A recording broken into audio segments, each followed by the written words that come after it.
Welcome to the Elder Darkness. Tonight, we drift into the tragic tale of Númenor, the mightiest of kingdoms raised from the sea and the shadow that eventually consumed it. Imagine the moon's silver glow sliding over endless waves, painting the towering cliffs of a land gifted by the gods themselves. The air smells of salt and cedar, ships creak softly in the harbors, and palaces gleam white against the blue. It is peaceful, almost too peaceful, though you will probably fall asleep listening to this story before we reach the storms. Before we begin our journey through Middle-earth, I invite you to like this video and subscribe if you're drawn to the deep and ancient lore of this timeless realm. And while you're at it, tell me where in the world you're listening from. I always find it comforting to imagine this story echoing across distant homes. Now lie back and relax as we travel to the world of Middle-earth. Gift of the Valar, Númenor flourishes in peace, but pride quietly stirs among its people as they begin questioning the limits set by the immortal powers. The island of Númenor rises from the heart of the ocean like a crown, a five-pointed star stretching outward in lush peninsulas. At its center, Mount Meneltarma stands tall, a sacred peak said to brush the heavens. Around it bloom fertile valleys, forests heavy with fruit, and rivers sparkling with pure water. The Valar, the great powers of the world, had lifted Númenor from the sea as a reward for men who fought bravely against Morgoth in the First Age. These Edain, favored humans, were given long lives, wisdom, and a land untouched by the ruin of wars. They called themselves the Dunedain, the men of the West. Life here is idyllic. Fishermen draw in silver shoals, farmers harvest golden grain, and sailors cut across waves faster than gulls. Their ships are unmatched, their craftwork exquisite, their knowledge vast. The elves often visit, bearing gifts and songs, though they never stay too long. It is paradise, or close enough to make paradise seem slightly jealous. Yet even paradise has shadows. Generations pass, and whispers of pride creep into the hearts of Númenóreans. They begin to wonder, why should they, favored by the Valar, still endure the doom of men, death? Their lifespans stretch to centuries, but eventually, even kings and queens of Númenor grow frail and pass away.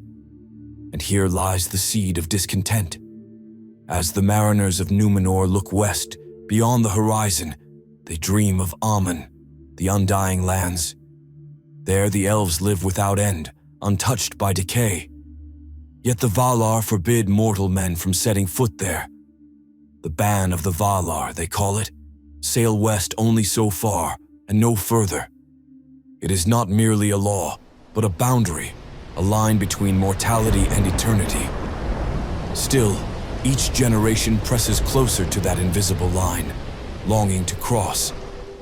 King after king rules Númenor with wisdom, but with each succession, the patience for mortality weakens. Middle-earth historians still debate whether the early kings truly accepted death with grace or if they harbored quiet resentment. Records say that some monarchs laid down their lives willingly, surrendering to the gift of men. Others, however, clung to their thrones like children clutching toys, unwilling to yield. One might imagine their advisors whispering, "Just one more year, sire," while the king muttered, "Just one more 1,000. Meanwhile, Númenor grows in power. Their fleets reach distant shores, establishing havens along Middle-earth's coasts. At first, these are gifts of friendship. They teach, they trade, they help. But over time, a darker tone emerges. The Númenóreans no longer see themselves as guests, but as rulers. Where once they offered aid, they now demand tribute. The men of Middle-earth, less advanced and shorter-lived, look upon these tall seafarers with awe and fear.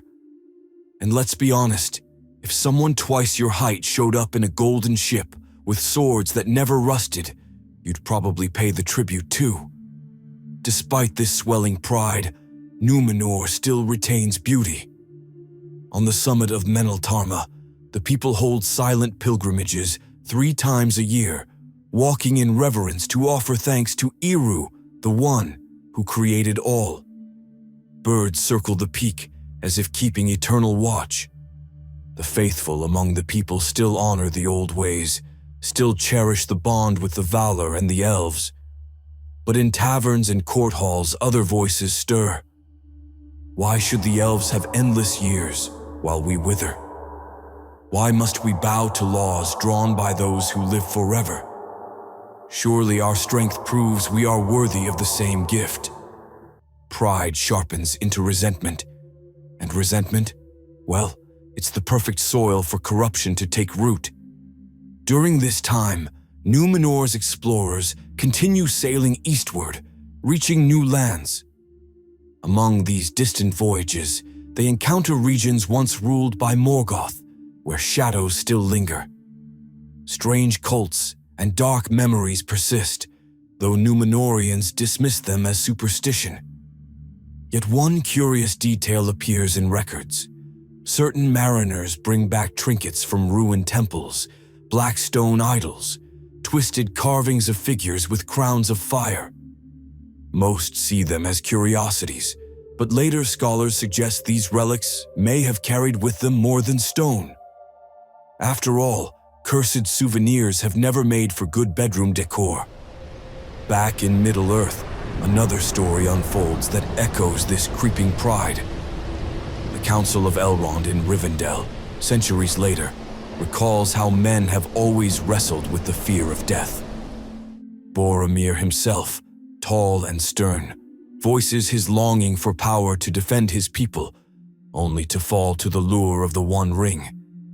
His struggle reflects an older wound, the same wound that first took hold of Númenor. The pattern is clear. Pride, fear, and the promise of control are temptations no mortal seems able to resist. In Númenor, the first visible cracks widen under the reign of later kings, who begin to separate themselves from the Valar openly. They reduce pilgrimages, ban the use of Quenya, the Elvish tongue, in court, and frown upon elven visits. What once was friendship now becomes estrangement. Scholars of later ages argue, was it envy that drove them, or simply the natural arrogance of empire? Either way, the Golden Realm begins shifting in tone, still radiant but with shadows pooling at its edges. Even as ships return heavy with treasures, and cities rise more splendid than before, an unease lingers. The people build monuments to kings ever taller, as if daring the mountains themselves. They adorn their dead with finery, burying them in tombs larger than palaces, as though sheer stone might defy decay. But the truth remains, no amount of marble can silence mortality. And thus, the stage is set. Númenor, brightest of kingdoms, stands proud, restless, and increasingly resentful. The Valar watch from afar, silent, perhaps hoping the Dunedain will choose humility. Yet pride rarely bends without breaking. And across the sea, a darker power, recently risen again in Middle-earth, waits with patience. For pride, resentment, and fear are precisely the tools he knows how to wield best. Whispers of the Deceiver. Sauron, taken captive, cunningly infiltrates Númenor's court, twisting its nobles with promises of power and immortality. The turning point comes when Númenor, in all its splendor, captures a prisoner who is no prisoner at all. Sauron, the Dark Lord, has risen in Middle-earth once again, gathering forces and enslaving nations. The Númenórean fleets, unmatched in strength, march east to humble him. Led by King Ar-Pharazôn the Golden, they land upon the shores of Middle-earth with such power that Sauron's armies scatter before even a blow is struck. Imagine thousands of Númenórean soldiers, armored in gold and black, ships lined like a wall across the horizon. Sauron, calculating as ever, knows resistance is folly, so he does what he does best. He smiles. He kneels before Ar-Pharazôn, feigning submission. Bound in chains but hardly troubled, he is led across the sea to Númenor. What appears a triumph becomes, in truth, an invitation to disaster.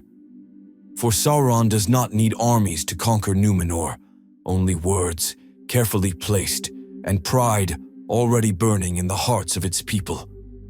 Middle-earth historians still debate whether Ar-Pharazôn knew he was bringing a serpent into his court, or whether the king truly believed he had broken the will of the Lord of Gifts.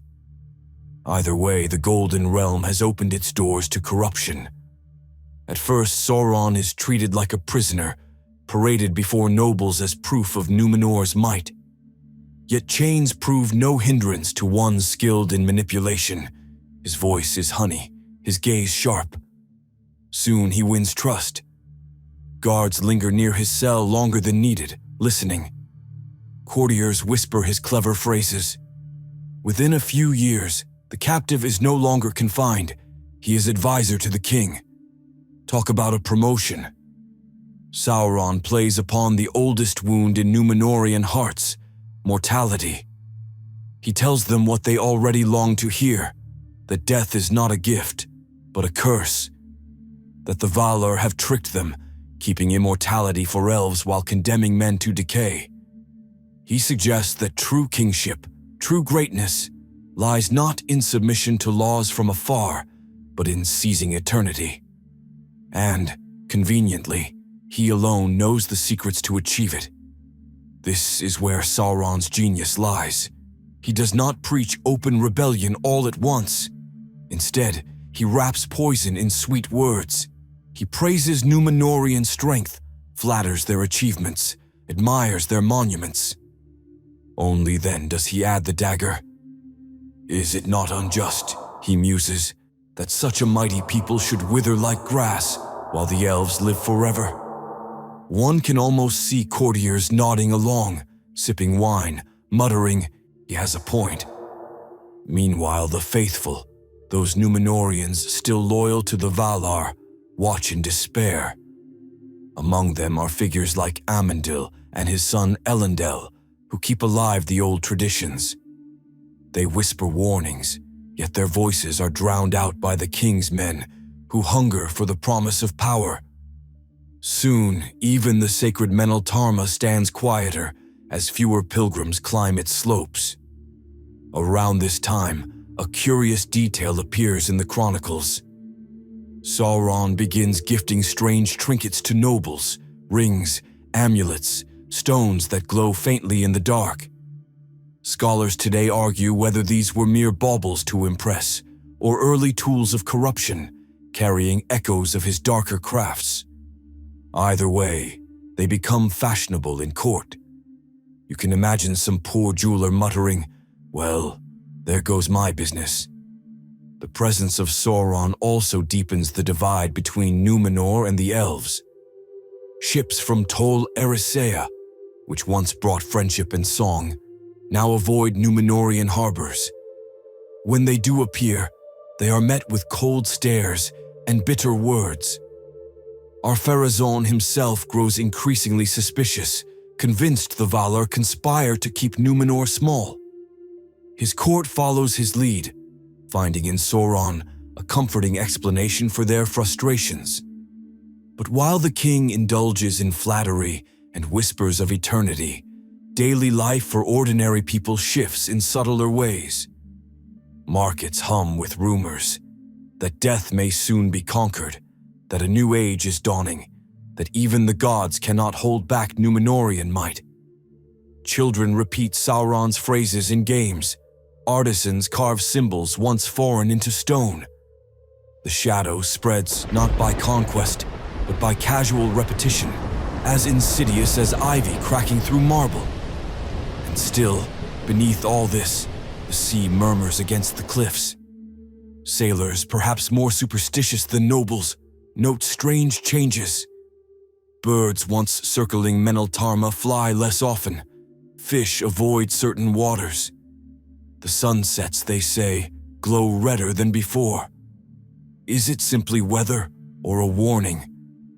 Middle-earth historians still debate whether these tales are exaggerations written after the fall, or if Númenor truly was trembling before its doom long before it came. Meanwhile, across the ages, another story flickers in parallel. In The Lord of the Rings, we watch Saruman's corruption unfold in Isengard. Like Sauron in Númenor, Saruman begins as wise, respected, even admired. Yet words of power, pride, and the promise of mastery lead him astray. His tower fills with strange machines, his voice bends the will of others, and soon he serves darkness, even as he claims independence. The echo is uncanny. Corruption rarely arrives with armies at the gate. It arrives with a voice, patient and persuasive. Back in Númenor, Sauron now stands beside Ar-Pharazôn at council, his chains long discarded. He whispers strategies, reshapes policies, encourages tribute from Middle-earth, not only in gold, but in slaves. Númenor, once a beacon of teaching and aid, becomes a conqueror feared and hated. Where once ships brought gifts, they now bring whips. And the king, ever reassured by his silver-tongued advisor, believes himself ushering his people into an age of triumph. Yet not all bow willingly. In secret, the faithful gather in hidden halls, speaking the old tongue, preying upon Meneltarma. They teach their children of Eru and the Valar, passing on hope like smuggled fire. Their struggle is quiet, but without it, there would be no survivors to carry Númenor's legacy after its doom. Sauron, however, is patient. He knows the king's pride is a tool he can stretch further. Immortality is promised, but first he suggests they must honor the true Lord of the world, not the distant, silent Eru, but Melkor, the first Dark Lord, whom Sauron calls the Giver of Freedom. And here, in these early whispers of shadowed worship, Númenor begins to turn from prideful to truly corrupted. Temples of Shadow. The island kingdom succumbs to worship of darkness, human sacrifices, and a widening rift between the faithful and the king's men. Temples rise in Númenor, and with them, shadows lengthen across the island. At first, they are modest, dark stone altars tucked in courtyards, places where whispered rites are held beneath the stars. But soon, Sauron convinces Ar-Pharazôn that a kingdom as mighty as Númenor deserves monuments worthy of its glory and of its new lord, Melkor, whom Sauron presents as the true master of the world. Thus begins the construction of towering temples, vast enough to swallow entire city squares, their fires burning day and night. The most infamous of these stands in Armenelos, the capital. Black and grim, it looms above the city, its central fire pit belching smoke that taints the once bright skies. Here, sacrifices are made, not of cattle or grain, but of men. Prisoners from Middle-earth, rebels, even dissenting Númenóreans are led up the stone steps. Bound and trembling, they vanish into the flames as crowds chant.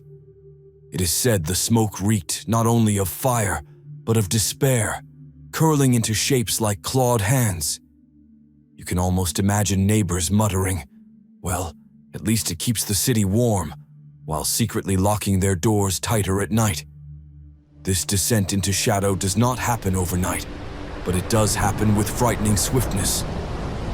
Once the line of kings had prided themselves on wisdom and reverence, now they boast of dominion and dread. Sauron whispers that the Valar are jealous tyrants, keeping men from their rightful inheritance. He paints Melkor not as a fallen destroyer, but as a liberator, one who defied the so-called Lords of the West. Ar-Pharazôn, basking in the title, mightiest of kings, listens with eager ears. Still, resistance lingers. The faithful, led by Amandel and his son Elendil, keep to the old ways.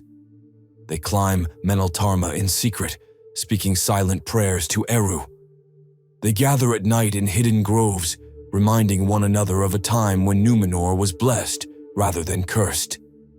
Yet their voices grow faint in the tide of fear. To be openly faithful now is to invite suspicion, and suspicion often leads to chains, or worse, to the flames of Armenelos. Middle-earth historians still debate whether the faithful numbered in the hundreds or in the thousands, but all agree they lived as if hunted. Daily life too changes. Markets fill with goods seized from Middle-earth, yet the joy of trade has vanished. Craftsmen carve idols of Melkor alongside their traditional art, as if hedging bets with eternity. Children once told stories of Erendil sailing the skies, now hear darker legends whispered, of Melkor breaking chains, of power won through blood. Even songs shift in tone. What once praised the sea and stars now echoes with martial pride. It's worth noting that some Númenóreans may not have believed all of it. Some simply went along, shrugging that temple fires and chants were the cost of survival in an empire where dissent burned faster than dry wood. Others clung to apathy, preferring feasts and finery over questions of faith. After all, corruption does not always require belief, only silence. And yet, even in this shadow, glimpses of the past persist. Meneltarma still stands tall, though its pilgrimages grow fewer. Birds still circle its summit, refusing to land where the One is worshipped. Some say their absence is a sign, a reminder that even as Númenor bows to Melkor, Eru's presence has not withdrawn entirely. But who listens to birds when there are armies to command and temples to fill? Across the ages, another mirror appears in Middle-earth. Think of King Theoden in the Two Towers. Though not corrupted by Melkor, his will is twisted by the whispers of Wormtongue, leaving him a hollow shell on his throne until Gandalf breaks the spell. The scene of Theoden's recovery reminds us how easily rulers may be bent when their ears lean too heavily toward flattery and fear. Númenor, tragically, finds no Gandalf at its gates. Its Wormtongue is Sauron himself, and his whisper is never broken. The transformation of Númenor deepens as wars in Middle-earth intensify. Númenórean ships no longer bring knowledge and trade, they bring fire and iron. Cities on the coasts bow in terror, their people chained and marched aboard. Wealth flows back to the island, but with it comes bitterness, cruelty, and despair. Once, Númenórean captains had been welcomed as allies. Now they are cursed as tyrants. Even the faithful on the island cannot deny it. Their people have become oppressors. Quirky tidbits survive in records, like the fact that some Númenórean nobles began demanding statues of themselves be taller than the trees in their gardens, which is a very insecure way of saying, "Notice me." Others insisted their tombs be carved to resemble them smiling in eternal triumph, which feels a little on the nose when your empire is sliding toward doom. Yet these details capture the vanity that now saturates every stone in Númenor. By this point, Sauron is no longer simply an advisor. He is High Priest of Melkor's cult, clad in dark robes, presiding over sacrifices with a serene smile. To see him in this role, one imagines a wolf in shepherd's garb, gentle hand gestures, soft-spoken words, and behind it all, the glint of fangs. And Ar-Pharazôn, the mightiest king of men, bows beside him. The faithful endure persecution, yet they do not vanish. In secret harbors, they still build ships, teaching their children the old friendships with elves and the westward gaze that once defined Númenor. Among them, Elendil grows into a tall and steadfast man, teaching resilience through whispers and hidden gatherings. It is this quiet persistence that ensures some remnant of Númenor will survive, though none can yet imagine how dire the storm will be. And the storm is coming. Even as the temples blaze and Númenor claims mastery of all Middle-earth, the hunger for more gnaws at the heart of Ar-Pharazôn. He has wealth, armies, and ships, but not eternity. Sauron, patient as a spider, waits for the king to ask the one question he has been coaxing all along. How may men conquer death itself? Downfall in flame. Númenor's hubris drives it to defy the ban, leading to its cataclysmic ruin beneath the sea, with only a few escaping the doom. The question is asked at last. Ar-Pharazôn, now old in years though still proud, turns to Sauron and demands the secret of immortality. His fear of death burns sharper than any hunger for conquest, and Sauron, delighted, unveils the final deception. He tells the king that only one path remains to cheat death, to claim the undying lands themselves. If Númenor marches west and seizes Aman, men will sit upon thrones of eternity, and the Valar will bow before them. It is, of course, a trap, but it is a trap baited with everything Númenor most desires. From that moment, preparations for war become fevered. Númenórean shipyards, already vast, roar with activity day and night. Timber falls in forests, forges blaze, and sails are stitched by the thousands. Soon the horizon itself seems heavy with masts. No fleet in the history of Arda has matched it. Even the gulls must have looked down, muttering, "Well, that's excessive." The faithful watch with despair. Amandil, last lord of Andunya, realizes doom is near. In secret, he sails west, seeking counsel from the Valar. Whether he reaches Aemon or is lost at sea, no one knows. Middle-earth historians still debate whether his voyage was heard or whether silence was his only answer. But his son Elendil, left behind, prepares as best he can.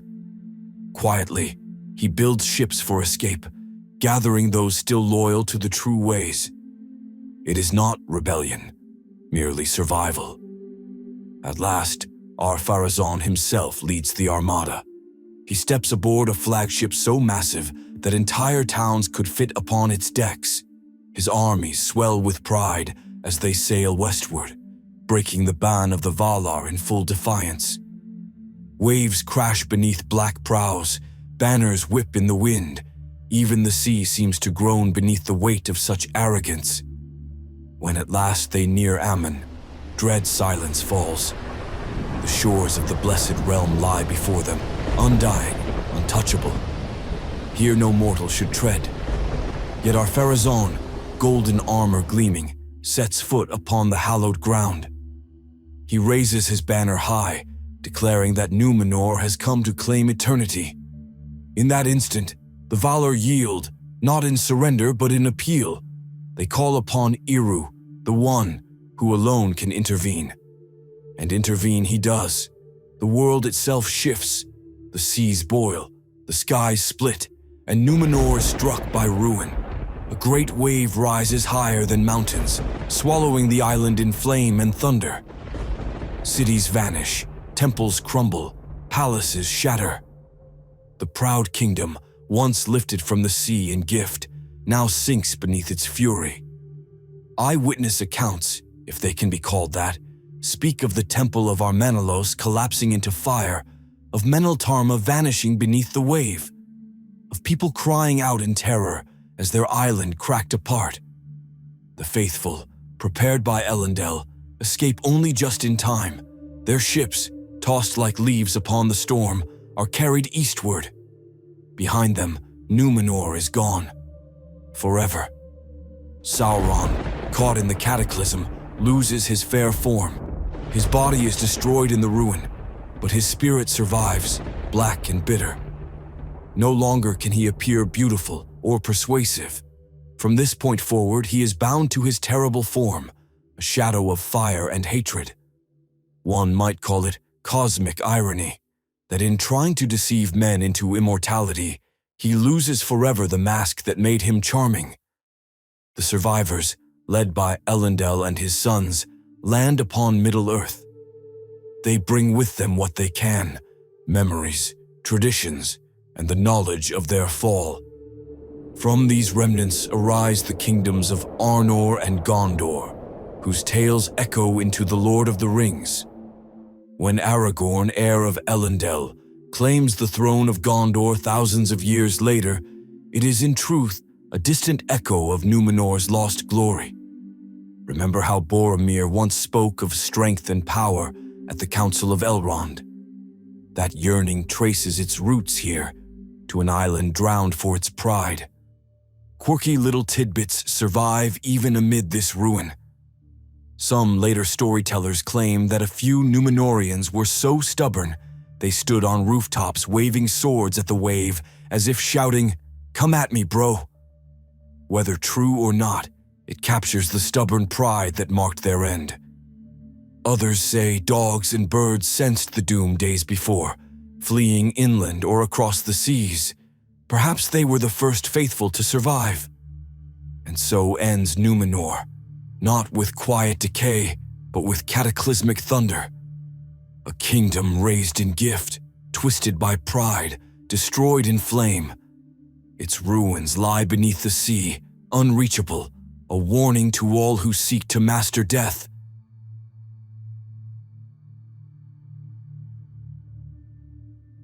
Now the story grows softer. The waves that once roared with fury settle into gentle rhythms again, rocking quietly against unseen shores. The great armada, the smoking temples, the thunder of ruin, all drift away like fading dreams. What lingers is not fire, but silence, a calm hush spread over the sea where Númenor once stood. Picture the ocean now in moonlight, silver and endless. No ships disturb it, no voices shout from its harbors. Only the breath of the tide remains, moving with a patience older than kings. Beneath those waters, deep and hidden, lie the broken stones of palaces, the toppled statues, the memories of a people who reached too far. But the sea keeps its secrets gently, rocking them into stillness, as though even ruin can be soothed by time. The faithful drift onward, their small ships carried east. Above them stars wheel slowly, steady and bright. The constellations shine as they always have, unmoved by the rise or fall of kingdoms. In their light, there is reassurance. No matter the storms, something endures. And for you, listener, this is the place to rest. Let the rise and fall of Númenor slip away, like a tide rolling back into the deep. Let your thoughts drift with the waves, slow and steady, carrying you into calm. The sea is vast, but its rhythm is simple, an endless lullaby, older than memory. So breathe with it, gently. The story is done, the night is kind, and the waters are calm. Sleep now with the certainty that even after fire and ruin, stillness will return, and the stars will keep their watch.